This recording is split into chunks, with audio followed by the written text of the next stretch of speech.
कार्यक्रम में करेंगे संबोधित।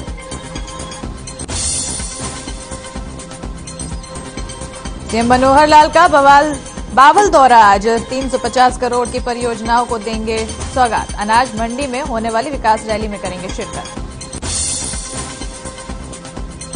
नौकरी में 75% आरक्षण का मामला गरमाया। गुड़गांव इंडस्ट्रियल एसोसिएशन ने हाईकोर्ट में दायर की याचिका, कानूनों को रद्द करने की मांग। कहा, इंडस्ट्रीज के हित में नहीं है कानून। मुंबई आतंकी हमले की 13वीं बरसी आज गेटवे ऑफ इंडिया पर शहीद लोगों को दी जाएगी श्रद्धांजलि। विदेश मंत्री एस जयशंकर ने लिखा, नहीं भूलेंगे ये घाव।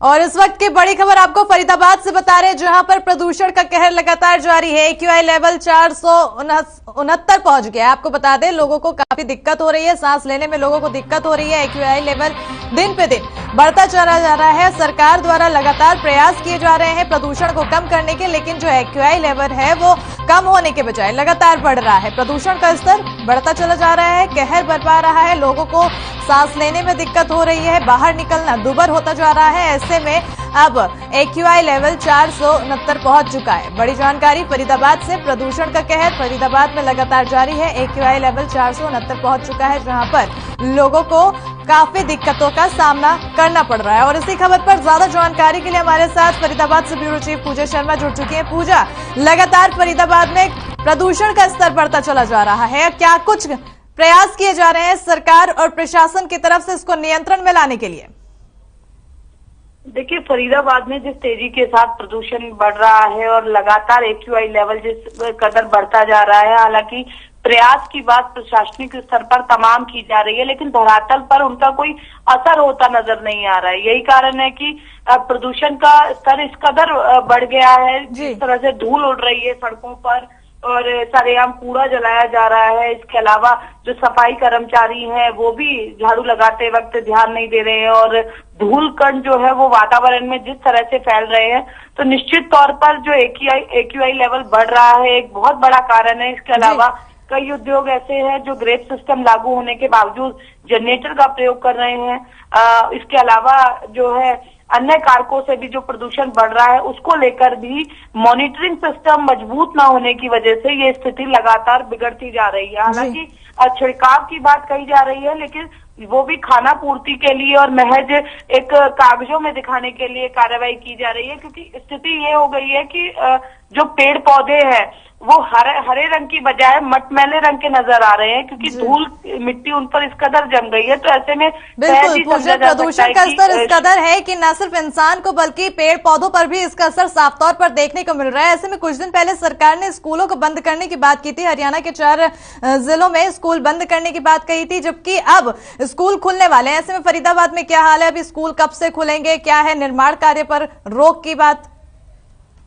देखिए, स्कूल खुल चुके हैं, क्योंकि निजी स्कूल संचालक बार बार इस बात को कह रहे थे और अभी हाल ही में उन्होंने जो स्कूल एसोसिएशन है उन्होंने संयुक्त रूप से ज्ञापन भी सौंपा था जिला उपायुक्त को, और उसमें सीधे तौर पर ये बात कही थी कि कभी कोरोना के चलते तो कभी प्रदूषण के चलते जिस कदर स्कूल बंद किए जा रहे हैं, छात्र छात्राओं का भविष्य जरूर अंधकार में है। तो ऐसे में स्कूल खोलने की मांग की गई थी और इसी पर संज्ञान लेते हुए स्कूल आज दूसरा दिन है स्कूल खोलने का, क्योंकि देखिए स्कूल बंद करने का निर्णय इसलिए ही लिया गया था ताकि AQI लेवल घट सके प्रदूषण को देखते हुए और प्रदूषण की मार बच्चों पर ना पड़े। लेकिन उसके बावजूद ये इस निर्णय को लेने के बावजूद भी प्रदूषण पर कोई असर नहीं पड़ रहा। तो ऐसे में अब जब निजी स्कूल संचालकों का दबाव आया तो सरकार को आखिरकार निर्णय लेना पड़ा और अब स्कूल पहले की तरह ऑफलाइन अनवरत जारी है। हालांकि कुछ स्कूलों ने अपने स्तर पर निर्णय लिया कि ऑनलाइन परीक्षाएं और के साथ साथ क्लासेस भी वो ऑनलाइन रखेंगे, क्योंकि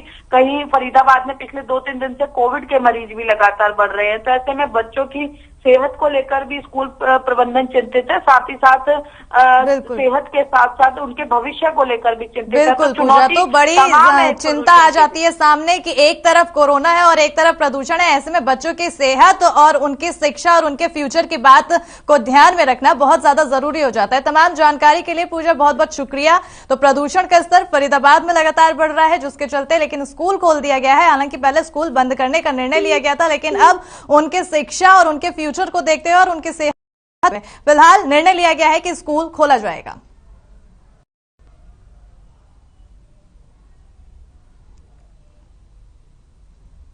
चलिए बढ़ते हैं आगे। अब जहां किसान आंदोलन अभी भी खत्म नहीं हुआ है, क्योंकि प्रधानमंत्री नरेंद्र मोदी ने इस पर फैसला सुना दिया, लेकिन घर वापसी कब, इस पर सवाल बना हुआ है। ऐसे में किसान आंदोलन का 1 साल पूरा हो चुका है आज, और दिल्ली बॉर्डर पर किसानों का जमावड़ा भी लगा हुआ है। सिंघू कुंडली बॉर्डर पर सालगिरह मनाने की तैयारी में है आज किसान आंदोलन को लेते हुए, और कल होगी इसके आगे की रणनीति पर चर्चा।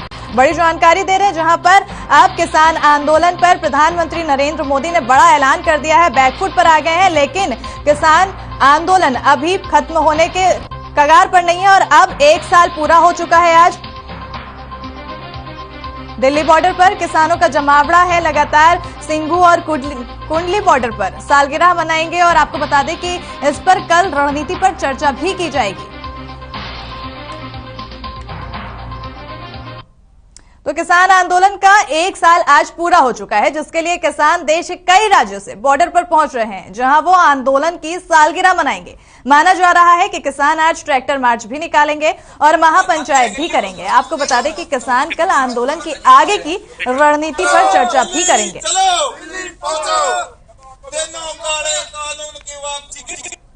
एमएसपी की गारंटी दो, एमएसपी की गारंटी दो, किसान मजदूर एकता। और इसी खबर पर हमारे साथ मंजीत जुड़ चुके हैं, जो कि किसान नेता है। बहुत बहुत स्वागत है हर खबर हरियाणा में मंजीत आपका। किसान आंदोलन में अब प्रधानमंत्री ने अपना रुख साफ कर दिया है, वो तीनों कृषि कानूनों को वापस ले रहे हैं। ऐसे में बड़ा सवाल यही बनता है, आखिर घर वापसी कब होगी?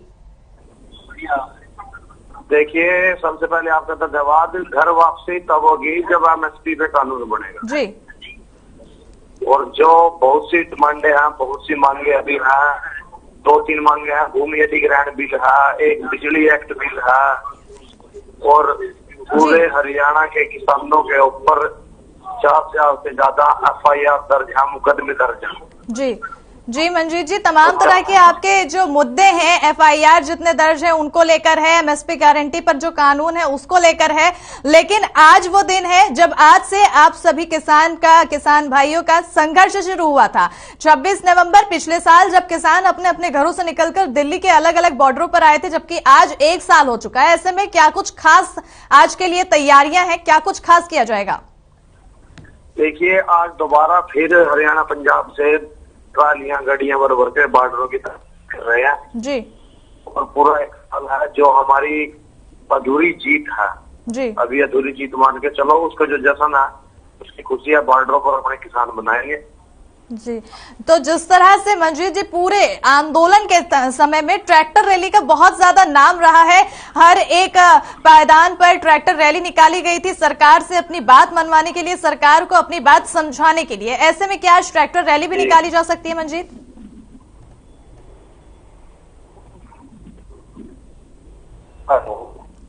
जी मंजीत जी, जिस तरह से किसान आंदोलन के दौरान आप लोगों ने ट्रैक्टर रैली जिस तरह से निकाली थी, सरकार से अपनी बात मनवाने की कोशिश की थी, अपनी बात समझाने की कोशिश की थी, बहुत ही शांतिपूर्ण तरीके से ट्रैक्टर रैली के माध्यम से। ऐसे में आज 1 साल पूरा हुआ है, क्या एक बार फिर ट्रैक्टर रैली का रिपीट किया जाएगा, फिर से होगी? किसानों को दी जी। और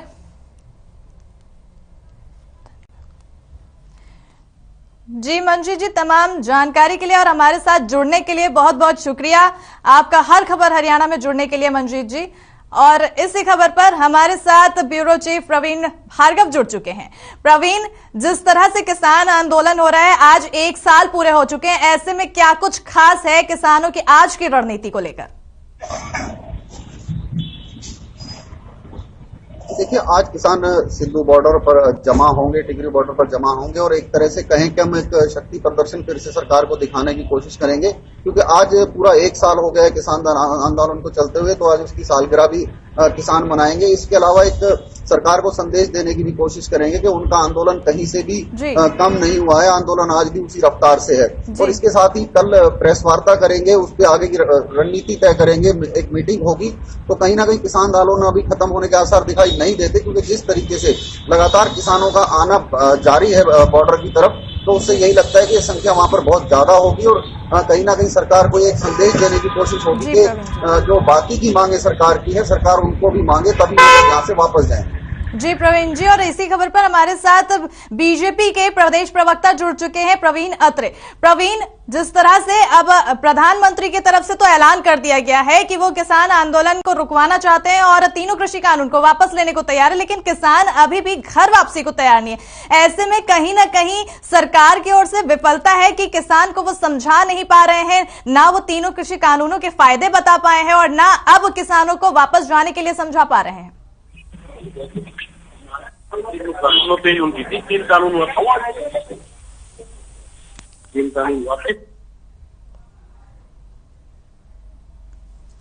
प्रवीण,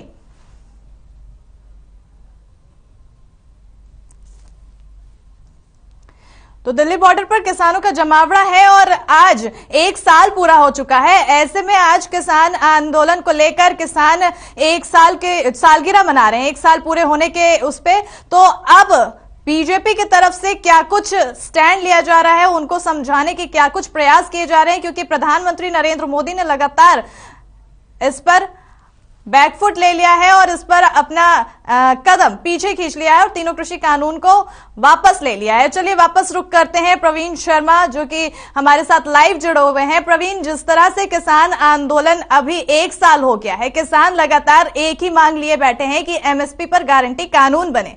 हालांकि प्रधानमंत्री द्वारा उनके जो 3 कृषि कानून वापस करने की मांग थी वो पूरी कर दी गई है, लेकिन एमएसपी पर अभी भी अड़े हुए हैं।